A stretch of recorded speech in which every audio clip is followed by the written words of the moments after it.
Hi, everybody. Welcome to Still Roses podcast. This podcast was created for women by women to elevate women's voices. I am very excited to introduce all of you today to our guest. We have Jana Barrett with us. She is a fitness and movement coach and a certified TechFit instructor. She helps women over 40 awaken their feminine power to move with strength, pain-free, and to age with confidence so they can live their life to the fullest. Jana, welcome to Still Roses podcast. I'm very happy to have you here. Thank you so much for having me, Jenny. I'm so looking forward to our conversation. So I want you to introduce yourself to the listeners and tell them how you ended up in this area of focus. And I have to be honest with you, the pain-free line I'm very interested in because the aches and the cracks, they're starting to happen. It's a lot of people experience that, but it's not, you don't have to. Yeah. So that's what I do essentially. So beautiful. So how did you get here really is what I want the listeners to know, and how you ended up with this particular area for your focus. So I was a full-time mom for over 10 years and I had 3 children. And by the end of it, I realized that I was so broken, so achy. My body really, I felt like my body was hijacked for 10 years. And it was a moment where my then husband left on a 5-day fishing trip. And I literally, 15 minutes after he left the house, I put my back out to the point that I couldn't get off the floor. And I had a tiny baby and 2 children at school. And I thought, this is it. I'm done with this. This was something that was happening to me all the time. Oh my gosh. There must be a better way. So I was kind of a little bit running at the time and doing some yoga. But I thought, this is not really helping me live a pain-free life and be able to, enjoy things with my, activities with my children, or just kind of feel strong and powerful. And I thought there must be a better way. So I started looking around and hired my first personal trainer at that point. And I was amazed within 3 months, the incredible transformations in not just only my physical body, but in my mind, in my, emotional health. And I thought, this is just brilliant. And it was actually my then personal trainer who said, I think you'll be really good at being a coach. And I think you should seriously consider qualifying. And so I did. I did my first, in the line of different certifications and qualifications, and qualified as a personal trainer, and that started coaching women. Now I'm going to ask you a question because I'm going to ask you this and then I have a whole bunch of other things to ask, but I want to ask you this first one because you said you were a mom of 3 and you had a small baby and you prioritized, you did get a personal trainer, and your kids were still young, it sounds like. Yeah, very much. I'm going to ask this question because I think that a lot of moms are probably out there being like, well, there's no way, I just don't have time. And I'm curious, how did you get past the mom guilt of it, of prioritizing yourself in other, that's the best way I can actually think to ask that question. Yeah. And I was there putting myself last and never justifying any self-care because it was always, and it was even the messages from, society and my husband, that I was being selfish when I wanted to take time out and go for a walk on my own, not with everybody else in tow. And I just kind of realized it's literally like putting the oxygen mask on yourself. They tell you that on the plane. You need to put the oxygen mask on yourself first before you start helping others. And I realized, I am looking after everybody else and I'm not looking after myself. But if I go down, I used to always tell people, if the mothership goes down, everyone goes down. Because women and mothers are essentially the barometer of the family. If the mom is strong, full of energy, and sufficiently recharged by whatever that is different for every woman, then the whole family is experiencing the positive flow and effect from that, right? So it took me a long time to realize that I don't have to be a martyr and then I don't have to serve everybody else at my own expense. But it took a long time. It took a really long time. There was a lot of guilt.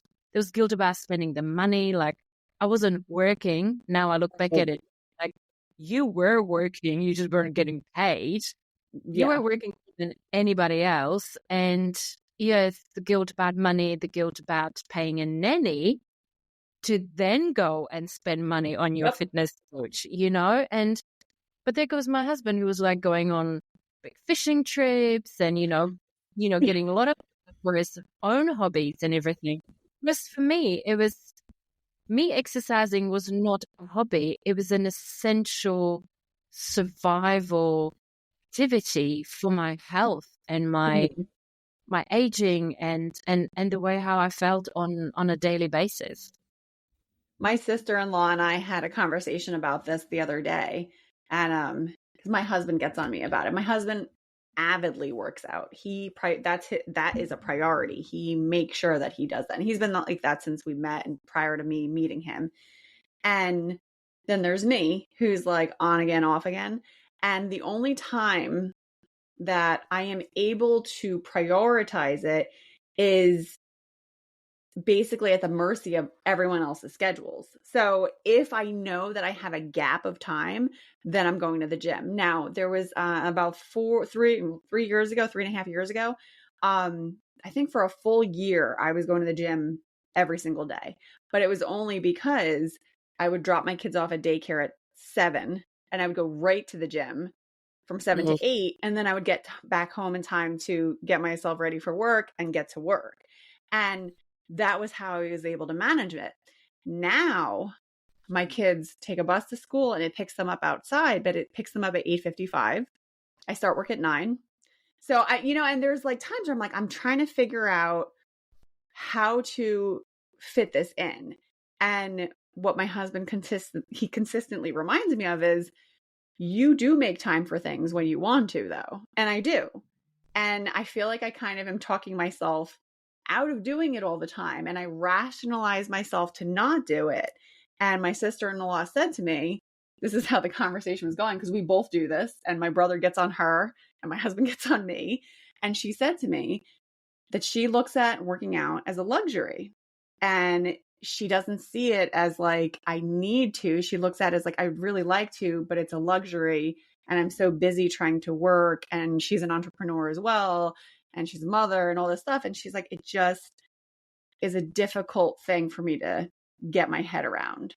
Any tips on like how we can get our heads out of this space of like, I just don't have time to do this? It's about priorities, isn't it? As your sister-in-law said, I see it as a luxury. It's not a luxury, because what I often tell women is, and Ginny, you're young.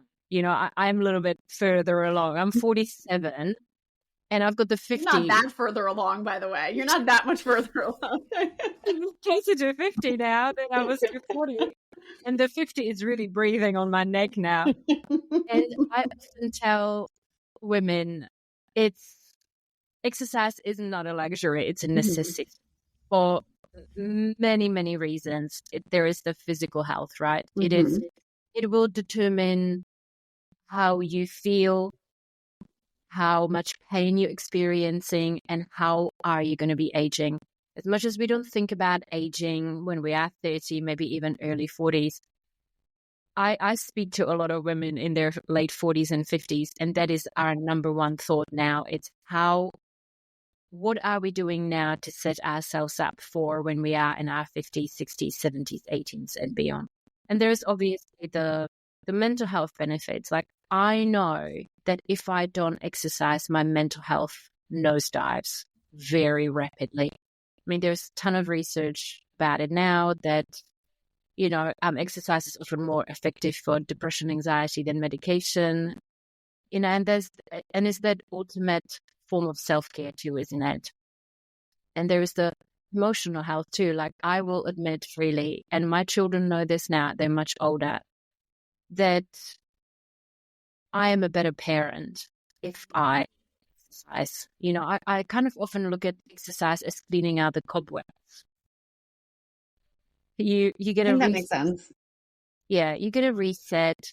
you do something for yourself, and you probably like me, all day long you're serving other people, right? Like Mm-hmm.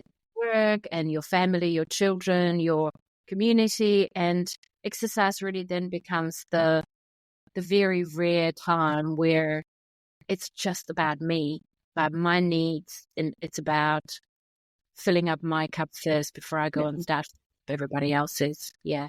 So it is a necessity. It's not a luxury. And, it becomes about our health. It's very close tied to keeping your muscle mass, keeping your bones strong, keeping your Mm-hmm. heart healthy, and keeping your brain healthy. I mean, women are getting mowed down by awful diseases, and not in necessarily that old age. Like, we might be living longer, but apparently we're living up to 25% of our lives, especially that last part of our lives, in poor health Yeah. because of all these things like loss of muscle mass, bone density, heart disease, Alzheimer's, dementia. And all of those things are preventable, substantially preventable by exercise. So then it starts becoming more about our health and our longevity than about looking good, Right. made, or, just getting fit for the sake of getting fit. I think what I'm hearing is almost like a mindset shift, if you will. It's not, and because you actually just hit the nail on the head with it. This isn't about like I'm gonna look good in a bathing suit. This is about survival and how you're going to get through the rest of your life. So I'm turning 41 this year, which I'm super pumped about. Yeah. And Awesome. First I'm decade. excited. I just did a recording the other day, and I said, I'm like, 40s are like amazing. Like, why is everybody so scared? Like, this is it. Mm. This is a time where I'm not like finding myself anymore. I know where I'm going with things. It's amazing. But I'm turning 41, and bone density is something that I've thought about quite a bit. My joints, I think about quite a bit. And then I do reflect too on like, okay, well, how much did I abuse my body earlier on in years that I'm now, having to deal with. And luckily I am maintaining, minus the exercise. I haven't been great with that, but in terms of eating healthy, I'm very mindful. I've been doing lots of research lately around, especially because I'm in the perimenopause phase, and I am really, Jana, I have been doing quite a bit of research on this because my mental health has started to suffer because of it. And it's interesting because I have what I call like dark cloud, like moments and days really, and weeks at this point. And I was thinking to myself, I'm like, wow, I think at this point, like 60% of my month, I'm like sluggish and I don't feel well and I'm tired, and I'm trying to be very like careful around how I'm dealing with this because I don't want to. I used to just take those moments and be like, no, you have to power through. You have to, get up and do something. So I'm being mindful of like making sure I get rest when I need rest, because I've had years where when my kids were little, where I think there was like a 3-year period where I was sleeping only like 2 hours a day. So it's like things like that now where I'm like, if I feel tired, mommy's going to go lay down for like an hour. Like, you're going to have to give me space for that so that I have the energy to be able to do other things. And then in addition to the, making sure I get enough rest, the diet. So I was very surprised around the health benefits in berries. Like, such a simple fruit and the health benefits for women with berries, like blueberries, raspberries, strawberries, like eating that medley of berries has like tremendous benefits. It's like the wildest thing. And you don't realize it, like how impactful that is. So I know it's all about like a balance and combination, but I've been doing quite a bit of research there as well. It's fascinating, isn't it? Because I think that once you start delving deep into, exactly what you described, why are we feeling poorly for half the month and then we're feeling okay for half the month? And, especially in perimenopause, that's brutal, right? I was hit with it real hard at the beginning of the year for a few months. And it was the brain fog, the aches, the pains, the impression, the anxiety and the rage. I Yeah. was a lot of rage. I'm not a ragey person, but it was something else, and it just comes out of nowhere. And then once you start delving deep, you realize that the whole world is set up for men and masculine energy, masculine hormonal. I mean, I have nothing against men. Like, we need them, No, of course not. we want them and everything. But the whole world is set up on a 24-hour hormonal cycle for men. Yeah. We have as women circadian rhythm as well, but we also have the infradian rhythm of 28 days, right? Okay. And I've only discovered this very recently, Jenny, and it's just so surprised me how we really need to look at our entire life, our work, our rest, our diet, our nutrition, and our exercise through the lens of our hormonal cycle, which is, 28, 34, whatever days. Every woman varies. Every month varies as well, right? We're not robots. Right. Once you learn what hormones are dominant in each phase and what those hormones need in terms of rest and nutrition, then suddenly you start looking at everything through this lens, and it blows your mind. Like, I am now structuring my business completely on a monthly cycle rather than a Monday to Friday. Like I do a lot in my follicular phase, which is in the first part, and then I rest a lot more, I sleep more in my luteal phase, and possibly, when I get my period for the first day or two. So I think that there's a really untapped power tool that women should have at their fingertips to help with identifying, why am I feeling so wiped and I don't feel like exercising and I feel like I could be in bed all day long. It's probably because you are in your luteal phase and you should only be exercising gently, and you should be sleeping 10 hours a day, and you should be resting more. Let's take a quick break. Are you interested in podcasting but not sure where to start? My name is Jenny Benitez, and I'm here to help guide you through your podcast launch and maintenance. Check out the link in the episode description for Podcasting Unboxed, your comprehensive startup guide. I am very excited to work with you. What did you name this? I want to make sure that I have it jotted down for the listeners. The infradian rhythm. Infradian rhythm. I've never heard of that before.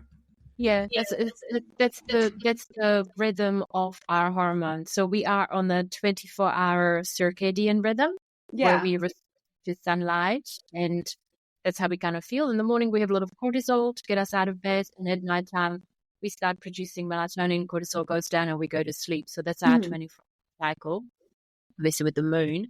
And then we have the infradian cycle or rhythm, which is our 28 to 34, whatever, days. So that is, we basically have two going at all times, whereas men are 24-hour because they produce testosterone pretty much kind of 24 hours constantly. Yeah.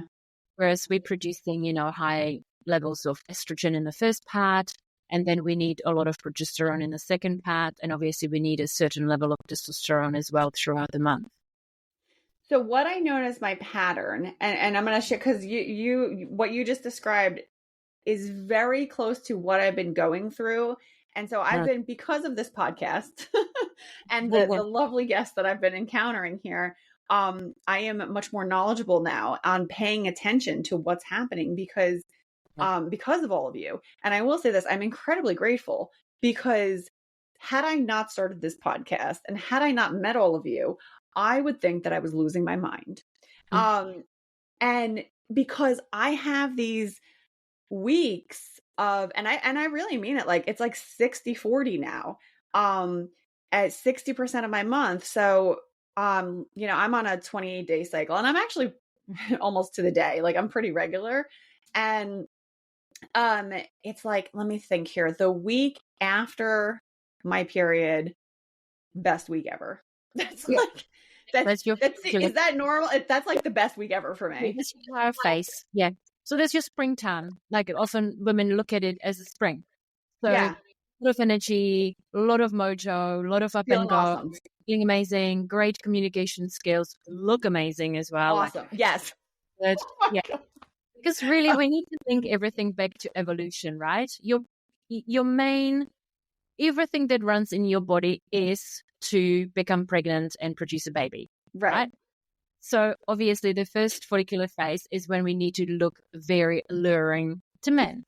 Oh my God. That's why you look good, your hair is shiny, you are all, great communication skills, you smell good, you've got a lot of energy, you're very outgoing. Yeah, so Yes. that's you're describing is your follicular phase. Yeah.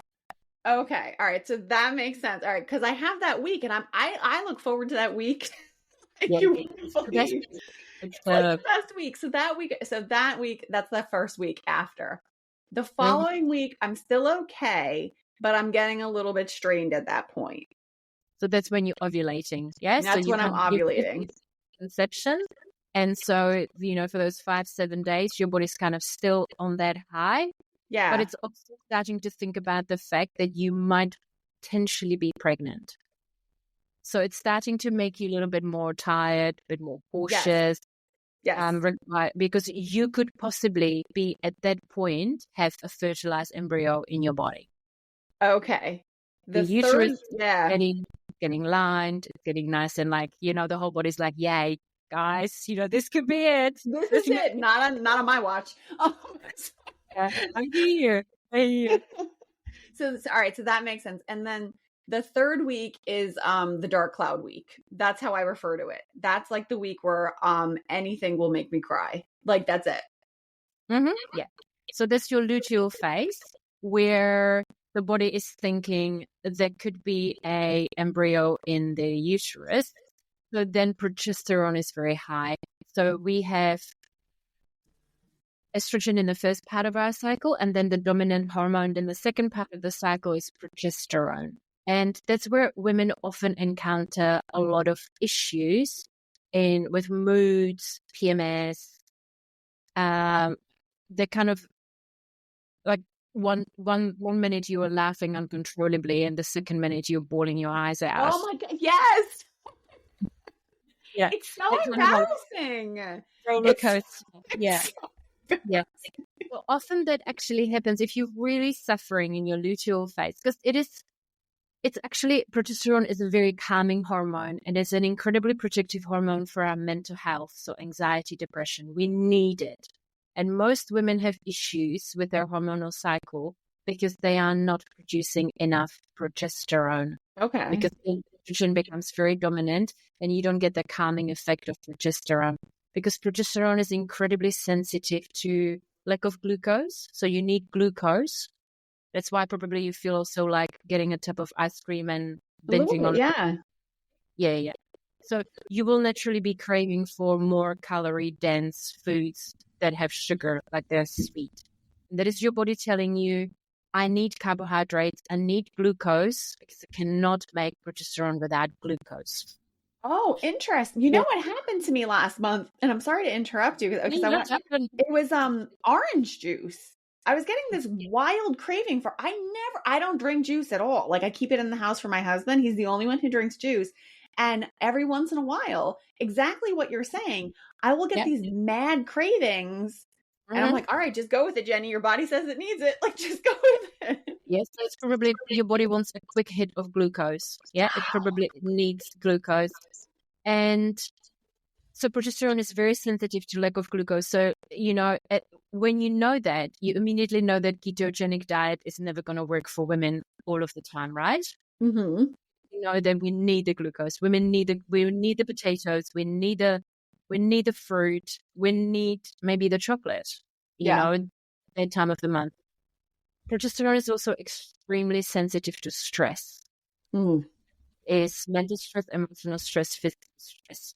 So that's why when I work with women and who are still regularly menstruating, because I work with some women who are already in menopause and don't have a very noticeable cycle. They still have a very mild cycle, but not that,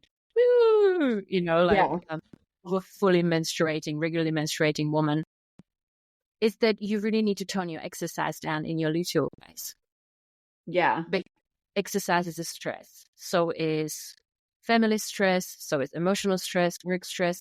Your body doesn't recognize different types of stress. For your body, it's just one stress, whether it's a hardcore F45 class, whether it's a 10K run, whether it's a fight with your husband, whether it's a deadline with, at work, or bothersome teenager, which is usually my case. I've got 3 of those. Yeah. So your body is, it's just all stress. And when your stress levels are quite high, cortisol and progesterone work on like a seesaw. So stress, cortisol is high, progesterone cannot come up, and then the whole cycle becomes Oh, wow. a lot of PMS, heavy, painful periods, worsened perimenopausal symptoms, because you're just not making enough progesterone to balance everything out. So then the estrogen is high, and it's the whole kind of can of worms that just gets worse and worse, probably for a lot of women, month after month after month. Yeah. Well, so, and that's where I was like getting like, it's so interesting. I've been telling people about this because I'm like, I need everyone who knows me to know, like, this is what I'm going through. And if you call me and I can't pick up the phone, this is what's going on. Yeah. Because I was also, and it has gotten worse actually. So and it's crazy because as soon as I turned 40, all of a sudden I was having all these fun new like symptoms. And now that I'm getting a little bit closer to 41, I'm like, all right, I feel like I'm managing, but I am noticing that it is getting much more intense. Intense enough that, like I said, I can pinpoint these weeks, and I know in those weeks, like in that luteal week where I'm in that luteal phase, I think it was 2 weekends ago or something to that effect. I had to lay in bed and lay down the whole weekend, I never do that kind of thing because I'm very active. I like to go out hiking with the kids. I clean, I do mom stuff. I like to cook. I like to clean. Like I'm in it. I couldn't do anything. I had to just lay there and take it. I was like, I have to send the laundry out. I can't do any of this today. Everything has to get outsourced. So I have a question for you then, because for me, my next week, it's the week before, right? The week right before my period. This is where I'm at right now. I'm about 10 days out from D-Day. This week, I usually am okay. I'm not super pumped. I'm just regular Jenny in that week. What is that part of it? Yeah, so it's that will be the ovulation. Yeah, you're still experiencing some of the high from the high estrogen from the follicular, but the body is already starting to probably produce a bit of progesterone, and the body is getting ready for the possibility of a pregnancy. So, it needs to chill you out, right? When you need to take everything back to primal humans. Yeah, when we just lived in nature, and really the purpose of women was reproduction. So, once there is a possibility of a fertilized embryo, nature is going to do everything possible to make that embryo survive. So then it can become a baby and a human. Mm-hmm. So it's going to already try to slow you down, right? So you rest a little bit more. So there is a more chance of that embryo to, stick and become a viable baby in a pregnancy. So, there's certain cravings because nature is making sure that you're not eating anything poisonous. There is more requirement for rest. So the 8-hour a night, that's a myth that was designed and researched on men. Yeah, so 8 hours is good enough for men. For women, it's about 9 to 10 hours. And you need to be hitting 10 hours in your luteal phase or just the last few days before your period. So forget the 8 hours. That's not for you. That was never researched on women. Mm-hmm. Now there's new research coming out that women need 9 to 10 hours, not 8, not 7, not 6. Yeah, we need kind of 8, I would say, is the bare minimum, maybe in your power phase, but you need 10. So there you go. All the information we've had. 8 hours, I'll be good. Well, how come you're not good? I don't feel good in my luteal phase on 8 hours. It's not enough. No, not even close. 10, listen at lunchtime. 2 things that I want to say. One, I am highly irritated that I'm turning 41 and this is the first time that I'm hearing about infradian rhythm. Like, I don't know if any of the listeners have heard of this before.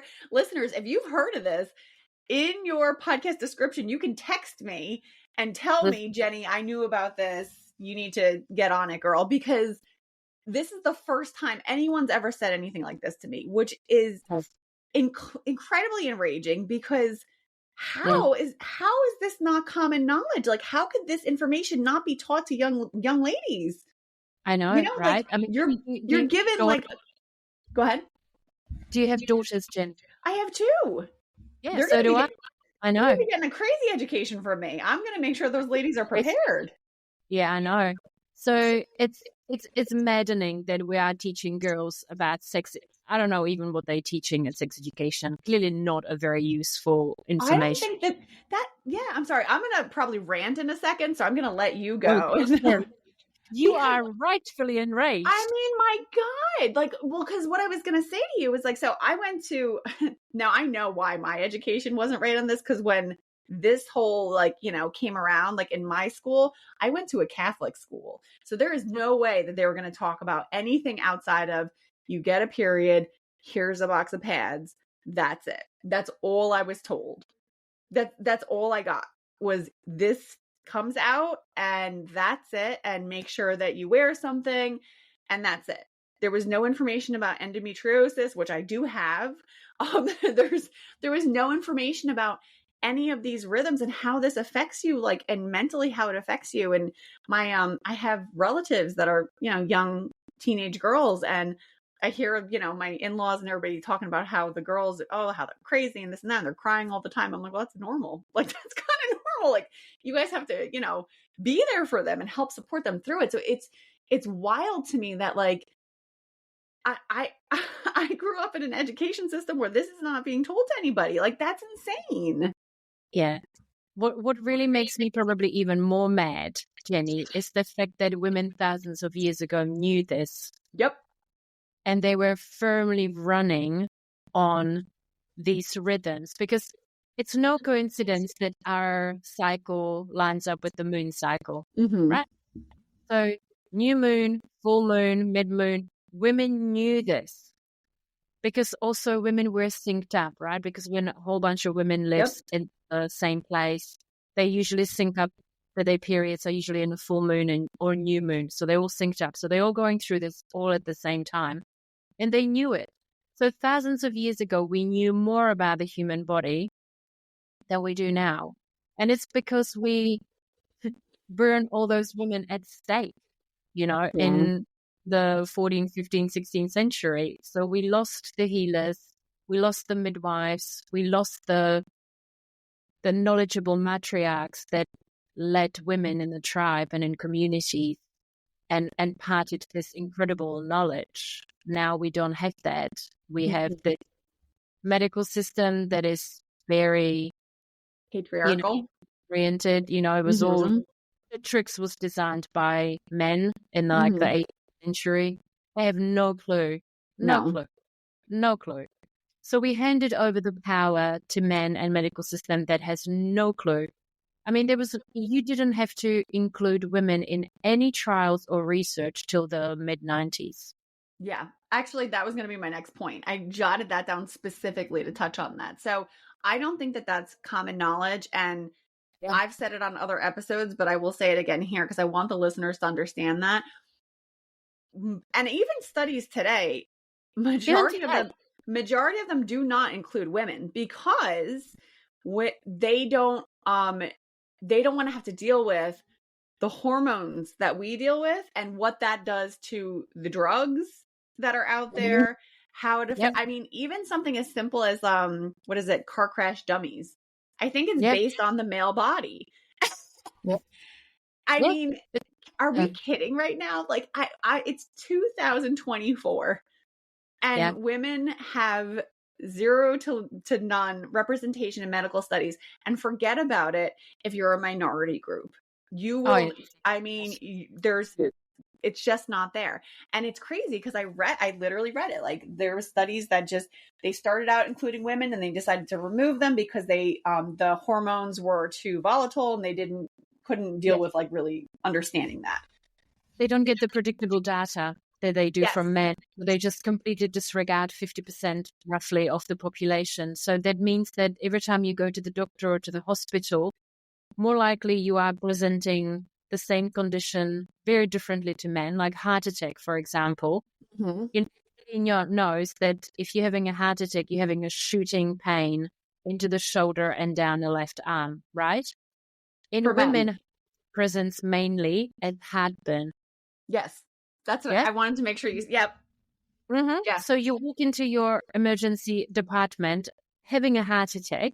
Yeah. Yeah. The doctor will hand you antacid tablets Yeah. because they think that you're having a heartburn attack, because they don't know, they haven't been taught in medical school that heart attacks in women, which is the number one killer, heart disease, presents as really differently than men, often heartburn or even other very kind of weird symptoms. And so you go home and you die at home, right? Yeah. Of a heart attack, because you don't get the help. Also, any drugs that you get prescribed, most likely were not tested on female bodies. Yep. They were tested on male bodies, and they just slightly reduced the dosage. Yeah. That you are being maybe overdosed, underdosed, or dosed with something that just has never been tested on women. Yes. I have like a really strict rule of thumb at my house that I will not take like any, you always see like marketing. I love marketing. I like to observe it. I like to look into it. But you'll see like these pushes all of a sudden for certain drugs that come out or something that's new. And there was a drug that I forget how many years ago it was, but it was quite a long time ago, where everybody was pushing this product for HPV. And they were saying it like as it, same line as a flu shot. Protect your children, get this HPV shot. And I kept seeing all this marketing and I was like, wow, they're really saturating this. Like, this is wild. Like, and my gut was like, oh, that, it just came out. Like, you might want to wait a little bit before you dive in head first. It's not something you really need to take right now. And I think a couple years into it being released into the market, they found that it was causing cancer. And I said that my cousin and I were talking about it, I said to her, I'm like, people really need to be mindful here. Like, you can't just blindly go with like, oh, well, this looks nice, or, oh, my doctor said this. Like, you really do have to advocate for yourself. You have to research things. And on that same vein, that's like, when I was pregnant with my kids, I was told the safest pain reliever you can take is Tylenol. And I took it throughout all my pregnancies. I gave it to my kids when they were young. Well, studies were released that said that there's a link for Tylenol and ADHD. And it just so happens that all three of my children have struggles in school. And I'm like, oh my God, I was taking Tylenol the whole time I was pregnant because I would get really severe migraines, and they told me this was safe. And I never researched it. I didn't look into it myself. And that's where I'm like, I get on a soapbox a little bit, because we as women really do have to educate ourselves. You have to show up to your doctor's appointment with a little notepad. Bring a little notepad, bring a piece of paper, do it on your phone. I'm old school. That's why I said notepad. But bring some kind of writing device, jot your notes down before you get there so you remember everything you want to say. And you should also be researching things before you get there, because it really, I mean, you have to be prepared to have those kinds of discussions with your healthcare professionals. I know we went down like a rabbit hole here because I get very passionate on that. So I want to circle us back to the health and fitness discussion that we were having earlier. So I am planning to re-embark on this because, as you said, like, it's not just, it's not about being in a bathing suit, and it's not about like, I want to look good in my skinny jeans. It's really about your health as you get older. And I can't remember if it was from our introductory call, but in one of my discussions, someone had told me that light jogging was actually really good and beneficial, because and I don't know if this is true in your 40s, but they had said like in your 20s, if you start jogging early enough, it actually helps to build bone density. So that way, when you do get older and you start losing it, it's not as significant. I mean, the loss is still there, but you have more to lose. Yeah. Yeah, definitely. The problem wasn't me, because, I'm whatever exercise you can do, it's brilliant. I personally used to run. I don't run anymore. But the best way to build up strong bones is to stress them repeatedly. So obviously you do that with some form of resistance training, whatever that might be. For some people, that's weights in the gym. For some people, like me, that's kettlebells, steel mace. For some people, it's calisthenics, doing some push-ups and some squats at home. What's really important for women as they age is to do some form of jumping. So that really stresses, the jumping. So for some people, it's they run. For some people, you can just do, because a lot of women can't run. Like I know, Right. I've had 3 babies and I can run sometimes, but not always. My pelvic floor, no matter how much work I do, is probably never going to be the same, Yeah. right? The medical trauma of, birthing 3 babies in a hospital as well. And we don't have very good post-birth care here in New Zealand. No. Pelvic physios, and I know that the US is probably quite similar, right? I think the only know that's phenomenal is France. So I personally can't really or don't really want to run. So for women out there, definitely run if you can. If not, you can just include some form of light jumping into your training routine as well.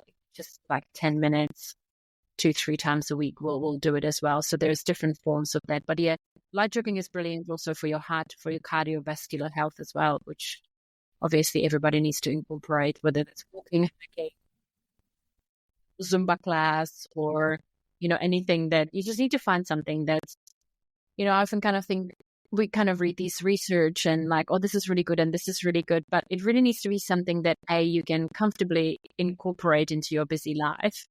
And it needs to be something that you truly enjoy, because no one enjoys and no one will stick to workouts long term if they're not enjoying it large portion of the time.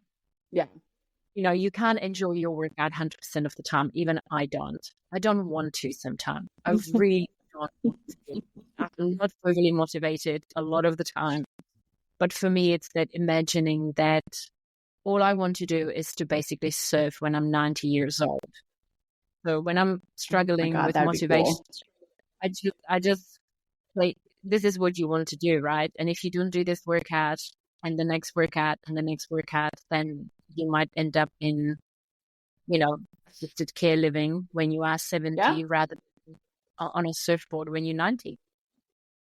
I had read somewhere that said something similar. I read a quote that was like, don't do it for the you that's today, because the you that's today doesn't want to be bothered. Do it for the you that you want to be. And that applies to like across the board, but exercise in particular, like if you really want to be able to live your best life into your 50s, 60s, 70s, the work has to start now. Because if you do nothing, we're losing bone mass. I'm losing it as I speak. Like you lose muscle mass, you're going to lose everything. And, that's real. Like I have relatives that never exercised a day in their lives.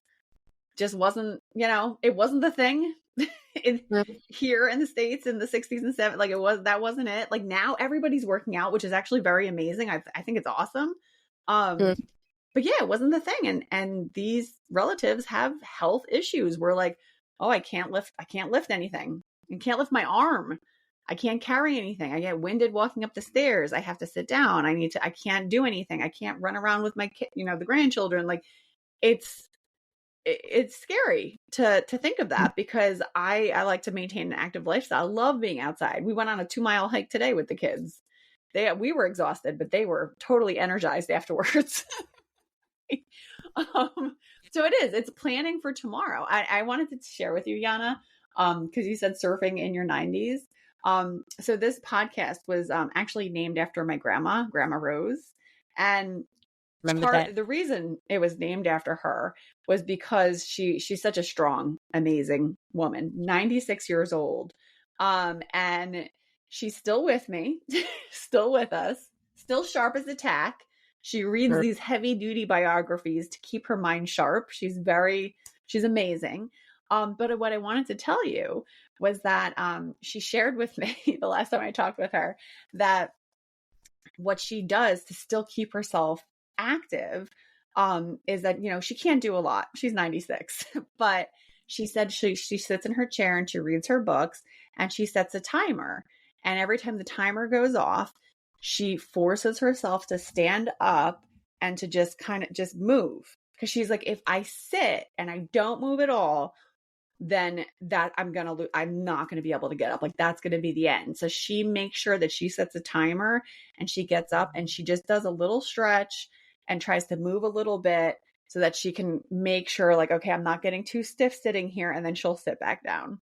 But and she was never, she wasn't somebody who was hitting the gym and lifting weights. She did water aerobics and just various exercises to keep herself going. And now she's 96 and still with us and still like hanging around. It's amazing. It's amazing what it can do for you. Oh, she's a smart lady. And I often think that people overcomplicate exercise. Yeah.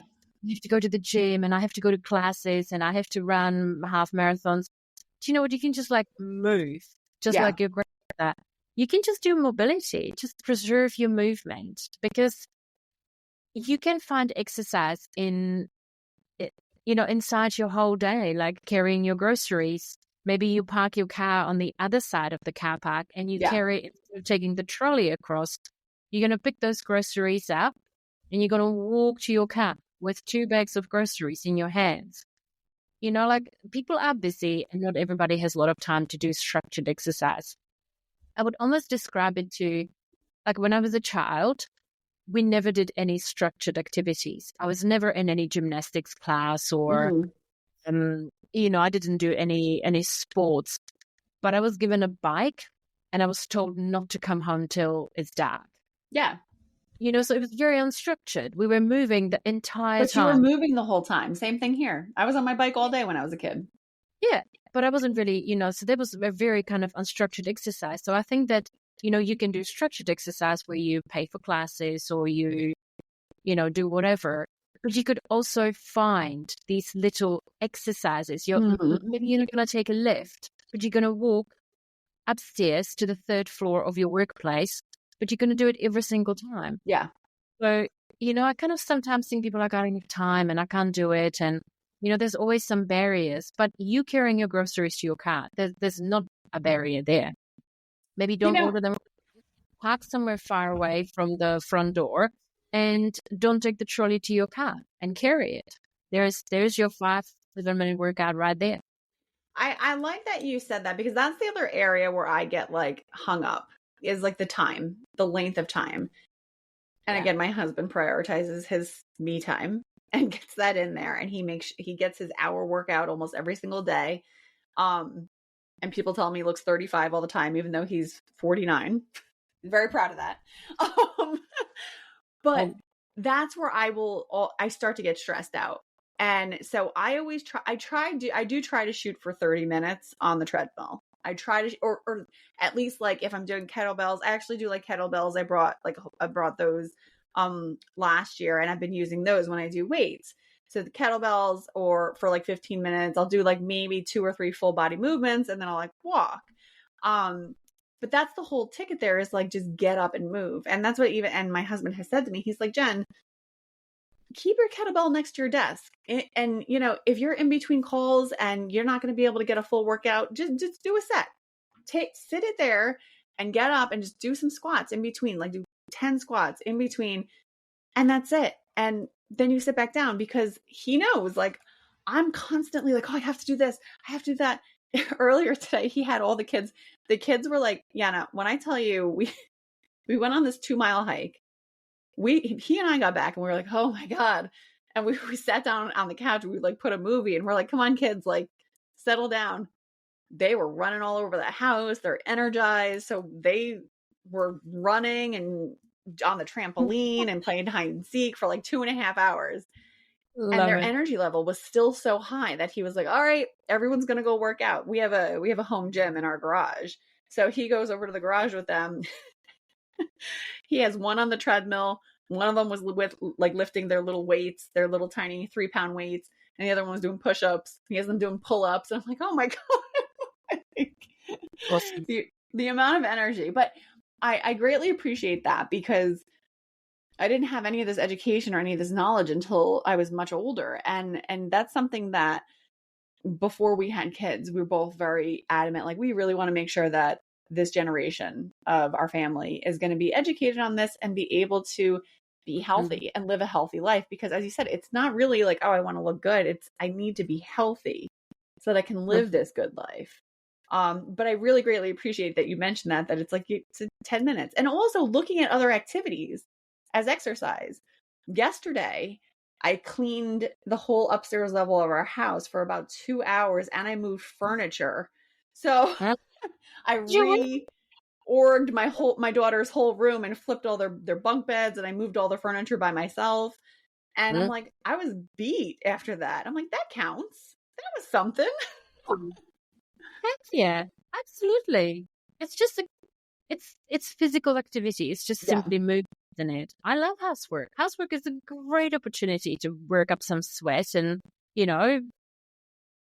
really try hard. And, going back to just saying like, I only have 10, 20 minutes, I don't work out for more than 20 minutes 80% of the time. Really? Interesting.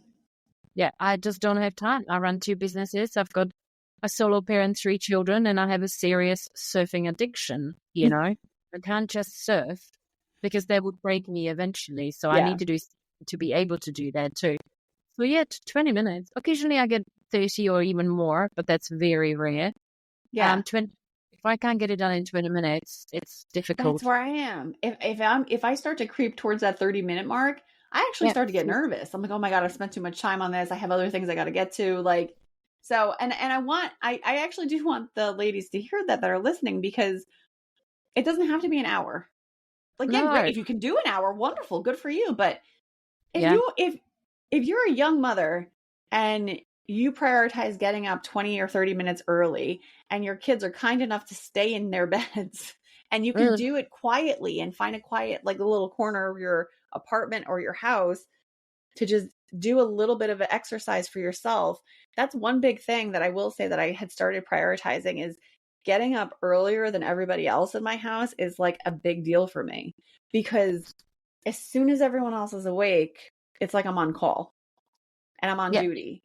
And so it's almost it's crucial to me that I get that hour or 30 minutes before everybody wakes up, just to have that sense of like, okay, and pull myself together. So I really want to encourage everybody to do that. And it doesn't have to be a high intense workout, like as Jana said, like, you could do a couple of hops, really. Like, I mean, you can do anything that you can get to. Do something that you can realistically stick to. Yeah, and that's why I love those steel mace so much, because they can just literally sit in the corner of somewhere. You can take it outside, and it's such a versatile tool. You can do so much with it. You don't even need, like, I love the fact that you have a home gym at home. That is so awesome. That is just brilliant. And, I have a studio as well where I see people, so I'm kind of lucky too. But I will most of the time just take my mace outside into my garden and work out there. And when you were saying about the, when it starts approaching 30 minutes, you kind of get like, oh my gosh, I don't know. Yeah, I do. It used to be like that too. If I didn't have 45 minutes to an hour, I would not work out. And then I realized, well, that's stupid. And now even sometimes I'd only have 15 minutes between clients or something, and I'll just do something. Like, 50 kettlebell swings and just something. So then that you've exercised and you can tick it off the list. It wasn't plan A, but maybe it was a plan B or plan C, but it was still doing something. Because ultimately, I think that what people don't realize is that the only thing that matters when it comes to exercise is consistency. It doesn't matter what you do. It absolutely does not matter how long you do it for. It doesn't matter how heavy objects, that you are lifting are. None of that matters. The only thing ultimately that matters is consistency and doing all the time. Even if you just did 10 minutes every single day for 10, 20 years, it's enough. It's absolutely enough. People make exercise into this big thing, and it doesn't have to be a big thing. That it honestly makes me feel better because I'm like, yeah. And because I think it's a issue for a lot of women that we have a hard time prioritizing ourselves, but you can find 10 minutes. Jana, I know you see clients live, but if somebody wanted to reach out to you from the States, I mean, because you kind of got me with that, infradian rhythm. So if somebody wanted to connect with you to, maybe virtually work with you in some way, how would they be able to get in touch with you? So hop on to my website, barrett.com, and I work with women all over the world. So Beautiful. the lucky women who live in Wellington can come and see me face to face. But I have an online business as well. I have a ton of programs, and I work with women all over the world, literally all over the world. So if you just want to have a little, I've actually, Jenny, I've put together a guide how to exercise, eat, and fast in sync with your hormones, where you can find all of the information about your infradian rhythm, how it works over the course of the month, and it's a very basic one. So I've put together so many books and podcasts and everything that I found into like a 15-page PDF guide, which is free. Ooh. If you want to find out just a little bit more about this, then you can just download the free guide. Ton of free resources. You can just have a look what I do, have a look on my website to what steel mace training looks like, whether that might be something that women might like to try because it's kind of unique and it's a little bit badass, and it's about mobility, strength training, cardio, dance, martial arts, all blended into one. That's cool. And edgy warrior vibe as well, which women really like. And yes, find me on socials. I'm on Instagram and Facebook. I have a private Facebook group where I do training every week, and it's a very lovely, safe container for women to talk about anything. Anything goes in there. I love it. I'm gonna in the description, everything that you talked about, I was taking notes. I'm actually gonna link everything in the podcast description for the listeners. So guys, if you're listening and you're on mobile, you'll be able to click through to Jana and be able to reach her site, especially the free resources there, and even connect with her on Facebook, so that you can really start doing this for yourself. This is so important, and we're at a time as women in our lives in society where we really have to be showing up every single day. We really need to be showing up. We have to be showing up authentically because we've handed too much of our power over, and we have to really start taking this back. And the only way to do it is to really do better for ourselves. So Jana, I greatly appreciate you being on Steel Rose's podcast. I'm just so excited to be able to get your content to everybody. And I thank you so much for joining us today. Thank you so much for having me, Jenny. It's been such a pleasure. Listeners, thank you for hanging out with us today, and we will catch you on the next one. Take care.